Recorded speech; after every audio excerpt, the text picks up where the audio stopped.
چې یو وخت کې ابو جهل دا اعلان وکړ چې که هر چا محمد قتل کړ هغه ته به زه 100 وشان په انعام کې ورکوم.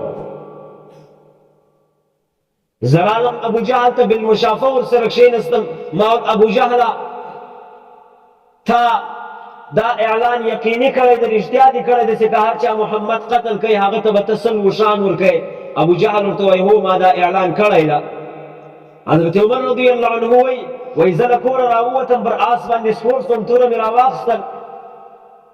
خاص د محمد د قتل په اراده باندې راوتلی یم، را روان یم چې نن به زه محمد قتل کوم. پر لارې باندې را روان یم، خلک سره راکوټه دي پر دا لارې باندې یو ځای. زه هم ورته ودرېدم چې څه کیسه ده، چې ورته ومې کتل خلکو یو د غوا بچی ګیلګۍ ورته وایي، ګیلګۍ یې راچپه کړی ده، حلالوي یې په دغه حالت کې. زه ورته ودرېدم، د دغه ګیلګي له نسه څه ماته دا اواز وصلو او زما دا یقین شو چې دا اواز یوازې عمر ته سوی، د بل چاته نه ده سوی. دا خبره راته وصل یا آل ذریح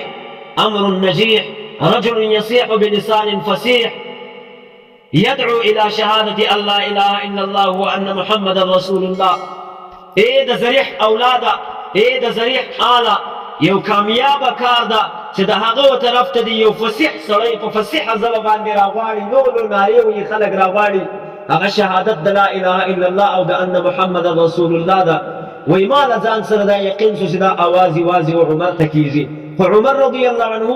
وایي ما بیا هم خپله اراده نه پرېښوله، پر مخ باندې پسې روان شوم، ځم نن د محمد قتل کوم. پر لارې باندې روان یم، حضرت نعیم په مخه باندې رالی، نعیم بن عبدالله النحام په نامه باندې. هغه راته وایي خیر عمره پر کومه خوا روان یې، څه اراده دې ده؟ وایي ما ورته وویله ما هم ځم د محمد د قتل په اراده راوتلی یم. نعیم په جواب کې راته وایي عمره محمد خو به قتل کې، خو د بنو هاشم او د بنو زهره د دشمنۍ سبب بیا ځان څنګه خلاصوې؟ ځکه چې بنو هاشم د نبي علیه الصلاة والسلام اکاګان دي، بنو زهره د نبي علیه الصلاة والسلام ماماګان دي، له دغو څخه بیا ته څنګه ځان خلاصوې؟ عمر رضی الله عنه وایي ما په جواب کې ورته وویله ما نعیم ته هم د کیسې ثابت سوی د خپل پلار او د نیکه دین دې پرېښی ده، دا نوي دین ته اوښتی. وایي نعیم په جواب کې راته وایي ما او محمد یوارې پرېږده، یوارې ولاړ شه خپله خور فاطمه بنت خباب او خپل اخشی سعید ابن زید رضی الله عنهما دواړه صحابیان سوي دي، له دینه اوښتي دي، پر محمد باندې ایمان راوړی ده، یوارې هغه قتل که بیا ولاړ شه د محمد قتل وکړه. عمر رضی الله عنه وایي زه سیده ولاړم د خپلې خور و کور ته، دروازه مې ور وټکول، غږ مې ور وکړ. په دغه حالت کې خباب بن ارت رضی الله عنه دغو دواړو ته تعلیم ورکوي، ولا فاطمه او سعید ته تعلیم د اسلام ورکوي. هغه څه د عمر رضی الله عنه غږ واورېدی، په یو کونج کې په یو کونه کې په یو ګوګي ننوتی پټ، ځکه چې د عمر دبدبه خو ځان ته دبدبه ده، ولو که په زمانه د جاهلیت کې و ځان ته ډول به یې درلودی. حضرت عمر رضی الله عنه دروازه ور خلاصه شوه، دی ورننوتی،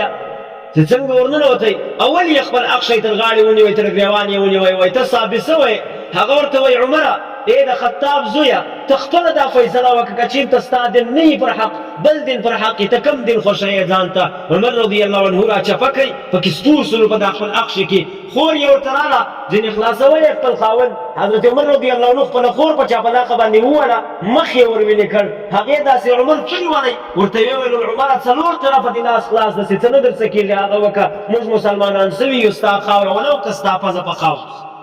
یعنې که څه هم ته هلاک سې موږ مسلمانان سوي یو، چې هر څه دې په وس کېږي هغه وکړه. حضرت عمر رضی الله عنه ورته وایي زه چې دلته راورسېدم تر دروازې د باندې ولاړو، تاسو یې څه عبارت ویلی، څه کلام مو له ځان سره تېروئ، هغه کلام غواړم هغه تشي ومه. دا ورته وایي دا خور یې وایي وروره انک رجس ته مردار یې وانه لا یمصه الا المطهرون،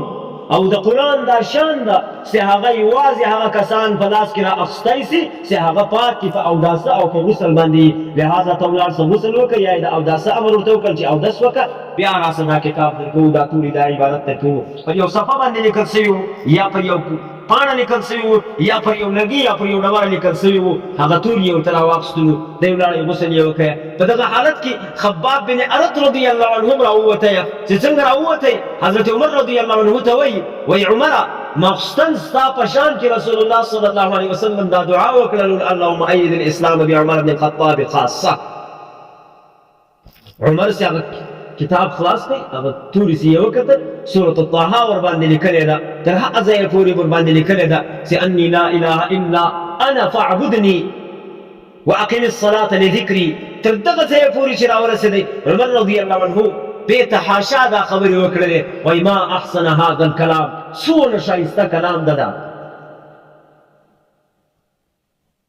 خباب بن ارت رضی الله عنه هغه د دعا زیری ورباندې وکړي چې دعا قبل سوې د ستا په حق کې عمر ورته وایي ما بوزه د محمد رسول الله صلی الله علیه وسلم دربار ته هغه چیرې اوسېږي زه ورځم پر هغه باندې ایمان راوړم خور یې ورته وایي ورسه هغه د ارقم بن ارقم په کور کې اوسېږي له کوه صفا سره صفا چې کومه غونډۍ ده له دغه سره یو سرای ده د ارقم بن ارقم په نامه باندې په دغه سرای کې اوسېږي هلته ورسه حضرت عمر رضی الله عنه روان ده هلته په هغه سرای کې صحابه کرام رضوان الله علیهم اجمعین خبر سو چې عمر را روان ده نیمه صحابه دا فکر وکړي چې عمر د رسول الله صلی الله علیه وسلم د قتل په اراده را روان ده حضرت حمزه رضی الله عنه په دروازه کې ورته ودرېدی وایي عمر که چېرته د محمد د قتل په اراده را روان یي د عمر سر به زه نن د عمر په توره باندې ور پرې کوم او که چېرته دی د نیک نیت په نیک نیت باندې را روان یي ده ته به موږ ښه راغلاست ووایو حضرت عمر رضی الله عنه راغی دروازه ور خلاصه سوله روایت کې داسې راځي ګوري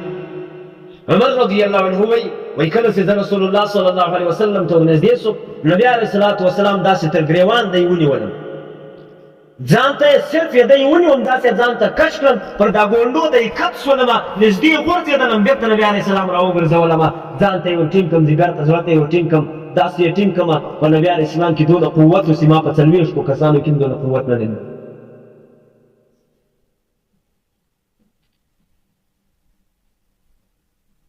دلته نبی علیه الصلاة والسلام ماته وایي عمره تر څو به داسې پر ناروا لار باندې روانې عمره تر څو به داسې تنګول کوې عمره تر څو به داسې حق لارې ته په شنیت باندې نه راځې حضرت عمر رضی الله عنه وایي ما دلته کلمه د لا اله الا الله محمد رسول الله وویله په دا دار ارقم کې چې څه صحابه کرام ناست دي دغو ټولو د تکبیر نعره په دونه بلند اواز باندې وویله چې ټولو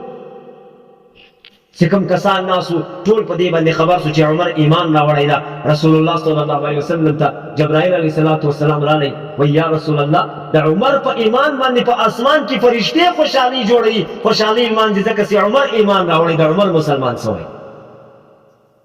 عمر رضی الله عنه ورته وایي یا رسول الله تر څو پورې به موږ دا دین داسې په پټه باندې کوو تر څو به دا عبادت داسې په پټه ادا کوو درځئ چې مخته ورسو د عمر رضی الله عنه ایمان د راوړلو واقعه چونکې نور هم اوږده ده چې د هغه جمیل په نامه باندې یو سړي ته خبر ورکوه چې ما ایمان راوړی د ته به نه یې خبر هغه جمیل بیا داسې و لکه سپین تڼی د بي بي سي خبریال چې ماضي به یې خبره واورېدله فورا به ټوله مکه مکرمه خبروله او پښتانه وایي کله خبر کوي اعلی نظر مه خبروئ مدرسه خبره کوي اعلی نظر مه خبروئ دا هغه اعلی نظر خبر کوي اعلی نظر ټوله مکه مکرمه خبره کړه چې عمر مسلمان سوی ده عمر ثابت سوی ده له ایمانه وتلی ده له دینه وتلی ده الحمدلله عمر رضی الله عنه را روان سو حضرت عمر رضی الله عنه ته ابن عباس رضی الله عنه وخت وی عمر تا ته د فاروق نوم چا درکې او ولې یې درکې تا ته ولې په فاروق باندې ویل کېږي عمر فاروق رضی الله عنه دی ورته وی کله چې ما ایمان راوړی دوه صفه موږ سره برابر کو چې ځو په حرم شریف کې به د قریشو د مکې د خلکو په مخ کې به لمونځ کوو 2 رکعاته نفل به کوو دا 2 صفه چې وو د یوه صف رهبري حمزه رضی الله عنه کوله د دویم صف رهبري ما کوله پر دغه حالت باندې چې تر اوسه پورې دین په پټه باندې چلېدی زما له ایمان راوړلو وروسته دین ښکاره سولو تبلیغ ښکاره سولو ټول منظور عبادات ټول په ښکاره شو نو نبي علیه الصلاة والسلام دا خبره وکړله ول دا عمر چې کوم دی دا فاروق دی د حق او د دین د باطل په مابین کې